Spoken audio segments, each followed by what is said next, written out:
Okay, on the way down, we stopped at this place. Look at that rock. It's dirty, grey looking, mucky stuff.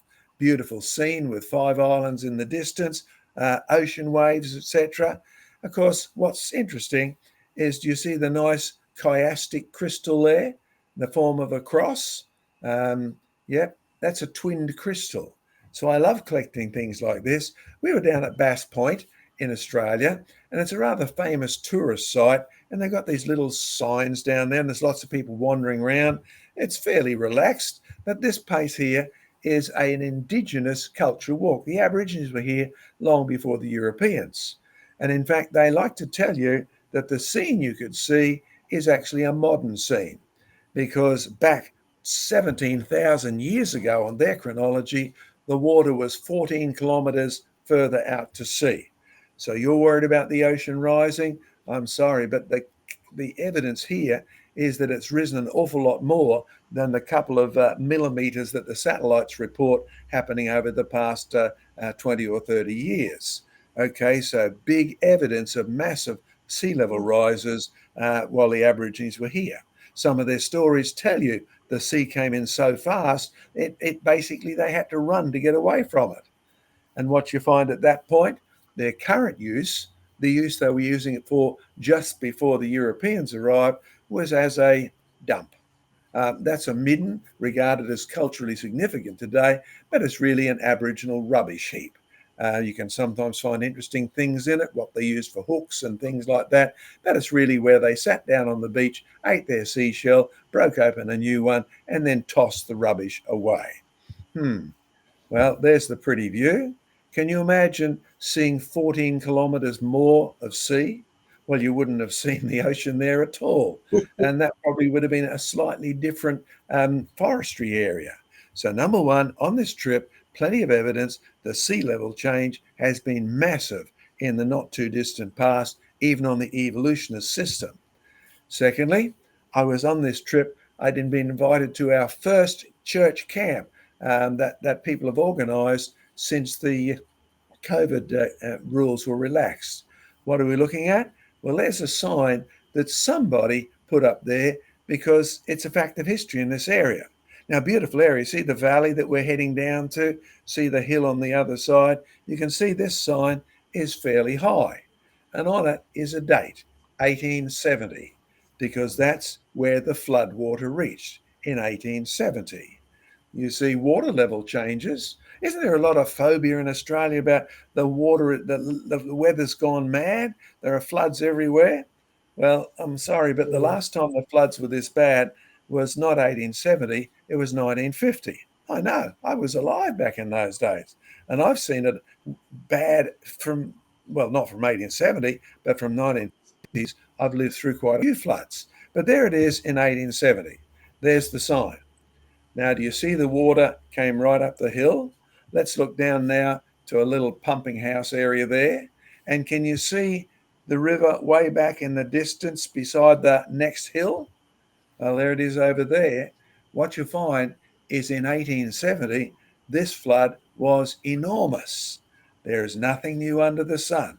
And forgive my skepticism of all the climate change gurus, but they are ignoring real history.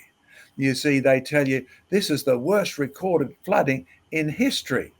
What they mean is since changes were actually recorded by the Weather Bureau.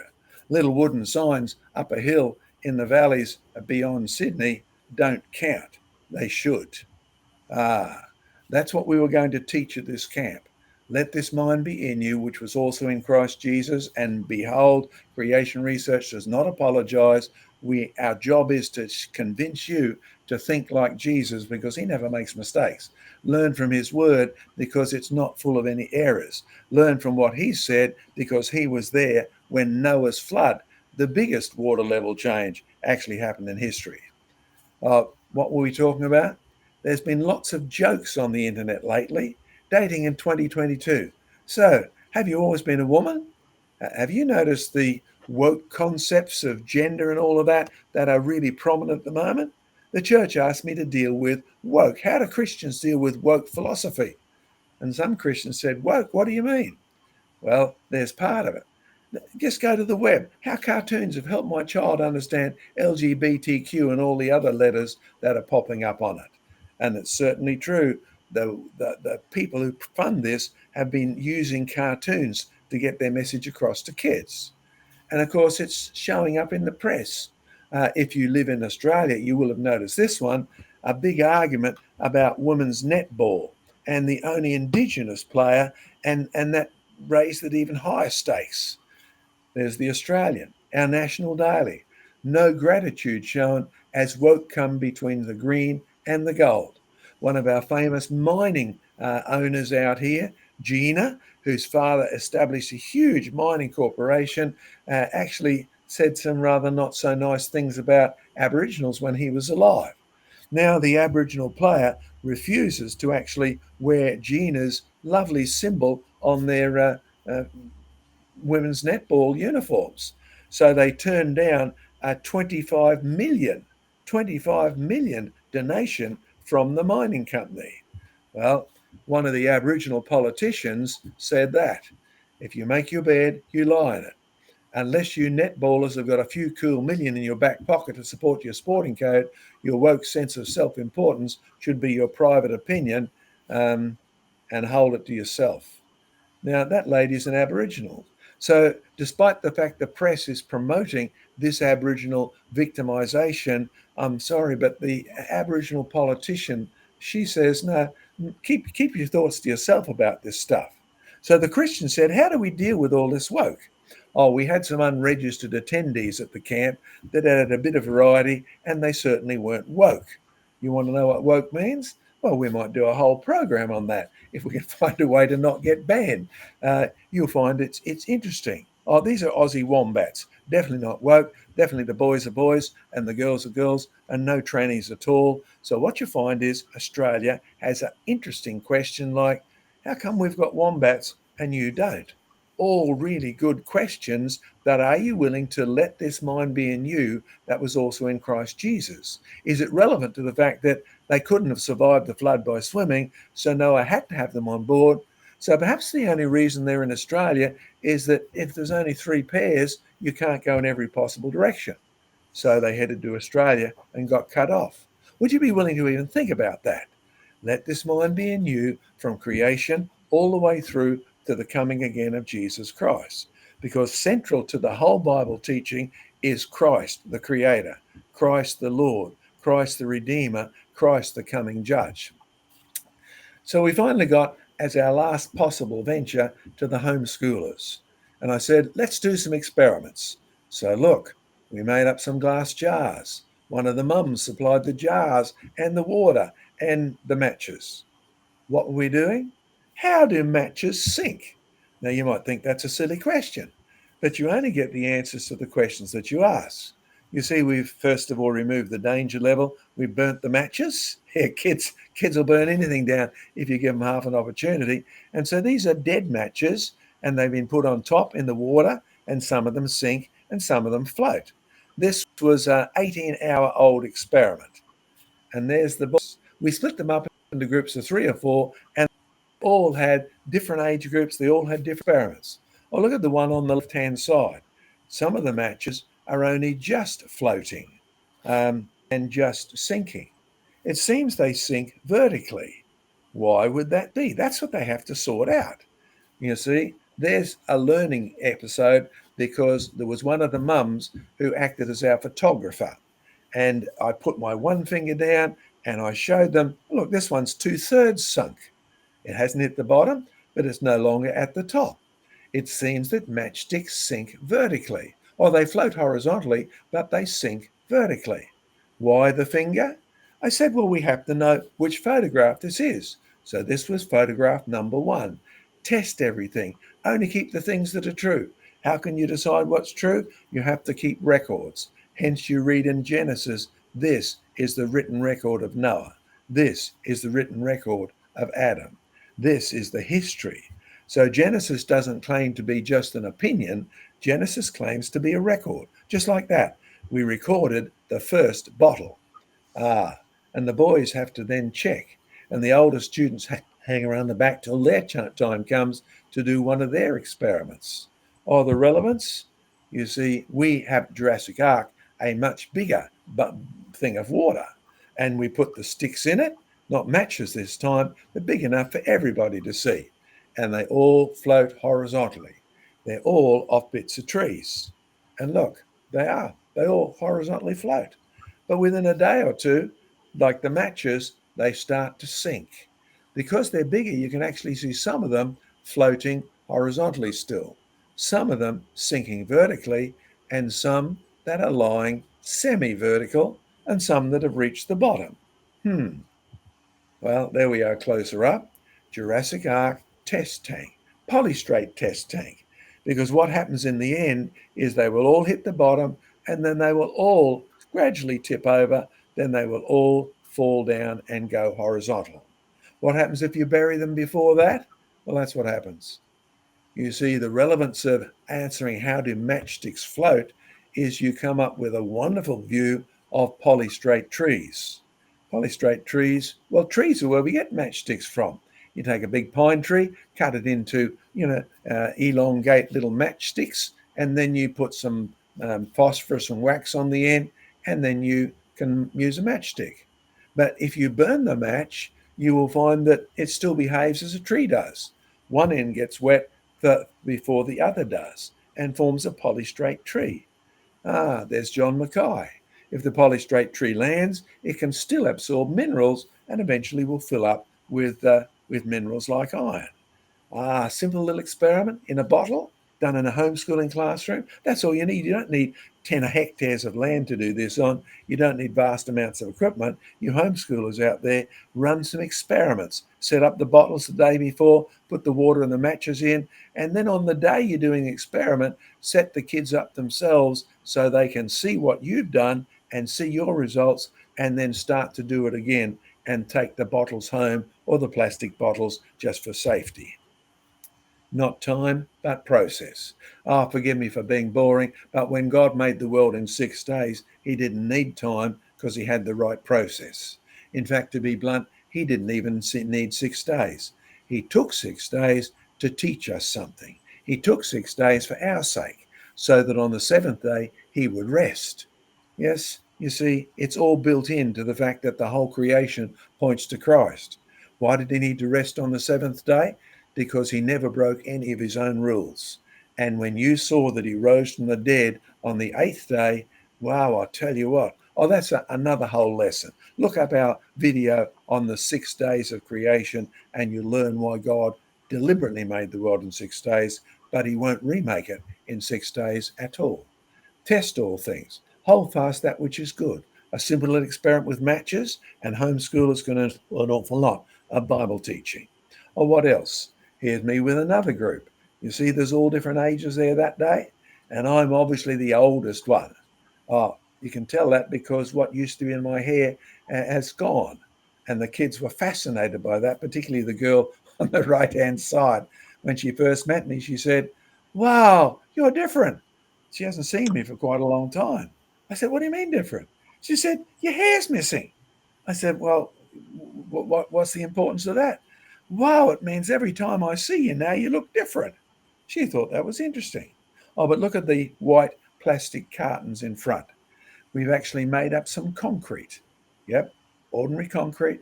And we wanted to show them that the chemicals that are in the ocean actually make rocks go hard much quicker, right? So what we've done, we've got salt. You can see the 2 cartons of salt. And in the ones on the left-hand side, we've made up the concrete and we mixed 2 heaped teaspoons. And then the ones in the middle, we've actually mixed 1 heaped teaspoon. And in the one on the left-hand side, we've actually put only a level teaspoon. Do you know what happened? Beware of false signs that lead you astray. Oh, now that's a good verse, but you see what happened was all of the ones on the right-hand side, actually, when you stir in 2 heaped teaspoons of salt, it just goes all runny. When you stir in one, it doesn't set solid. But the one on the left-hand side, when you put half a teaspoon in a full cup of cement mix, it goes thunk. But then again, when you put 3% of salt in a well I learned this from a well digger who said we have to set the concrete real fast. So we use 3% salt and it sets in under 3 minutes. Why did he do that? Because if you're drilling down a big hole and lining it with cement, you can't let it go soft. You can't leave it there for 24 hours like normal. He said, we discovered that 3% salt would set it real fast. 3%, that's what you find in seawater. So any of the limey materials that normally would take ages to set in Noah's flood with that 3% salt, you learn that the millions of years is false science. It can't even make fast concrete. The 3% salt makes a whole world of difference. Oh, and one of the other things we did, I got one of the boys to go down his swamp and dig up some beautiful clay. Yep, really good clay. And of course, we're making clay balls. And we've got some leaves. Clay, well, most of the clay in Australia has got real good amounts of kaolinite. If you have a pure kaolinite deposit, it's bright white. But this one was good enough. And what we were doing was making fossils. There's the leaves, bright green to start with. And of course, there's a finished product. What's he done? He's actually taken the ball of clay, banged it out. Oh, you can see what we have underneath it, a nice plastic, very thick, you call it a tarpaulin, but it's really a clay preventer. Keep the clay and the concrete and in case we spilt the water, keep it all on the table, but not on the wood. And then we had another huge tarpaulin underneath the table so that it was really kid proof. It didn't matter if they dropped some plaster. It didn't matter if they spilt some water because we could mop it up very easily. So those of you listening, if you want to do this inside, safest and coolest place to do it, particularly in Australia, make sure you take kid proofing. Otherwise, you might get an insurance bill from the building's owner. Well, he's put his leaves inside, he's marked it, and look what happens next. One of the mums offered to bring along her vacuum packer, and she's putting the plastic bag around the pile of clay and then drawing all the air out of it and sealing it. There's what he's taking home. And I'll guarantee within a week or two, which we told them to then open it up, here's what they'll find. Same as we did. Here's our fossil. Well, it's a pre-fossil. You can see the nice white kaolin clay.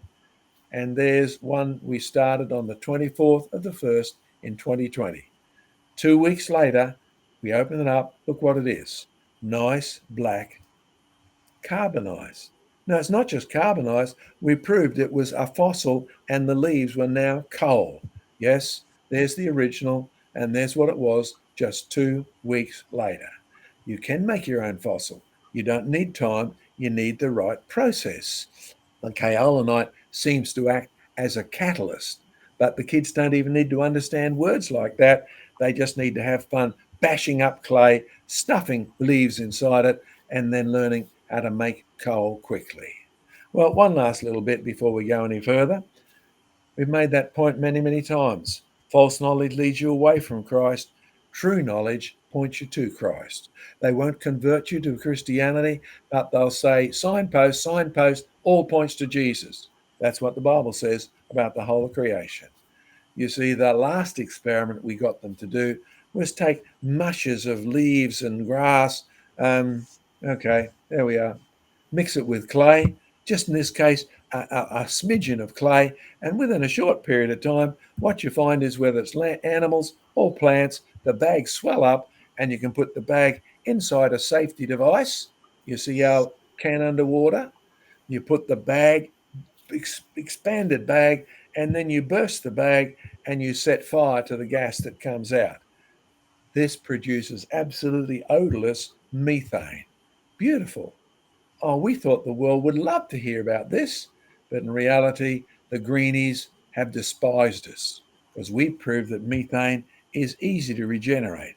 We proved that coal is not a finalized stuff. You can actually make this, and you don't need millions of years. You actually can make it out of recycling plants, recycling materials. It's a regenerative fuel. Oh, and there's one last thing those of you out there might be interested in. We have been turning this into a potentially industrial technique. I was surprised. I thought geologists and that would really grab a hold of this, but they actually turned it down. because they don't like the concept that their millions of years is fake. You don't need vast ages to make coal. You can make it in a couple of weeks. And yes, we sent it to professors, and what we made was coal. Yes, this is methane, and it's odorless. Wow. Now, you might want to get behind what we're doing. I'd encourage you. That's not a cheap little plastic cup. That's not a cheap little tin can. That's a fairly expensive set of elaborate equipment to do this. If you want to donate in Australia, we now tell you, after quite a few conflicts with our bank pay, etc., you can now use our pay ID simply by memorising that phone number. +61, then the dash 488 098 130. Quite amazing how you can donate today. You can use PayPal, you can use all sorts of things, but that's the latest, and it's a very, very easy way. Takes you straight to our ministry account if you want to get involved. Or you can ask us how you might want to invest in this, because we're getting to the stage where our research, creation research, is leading to industrial type processes.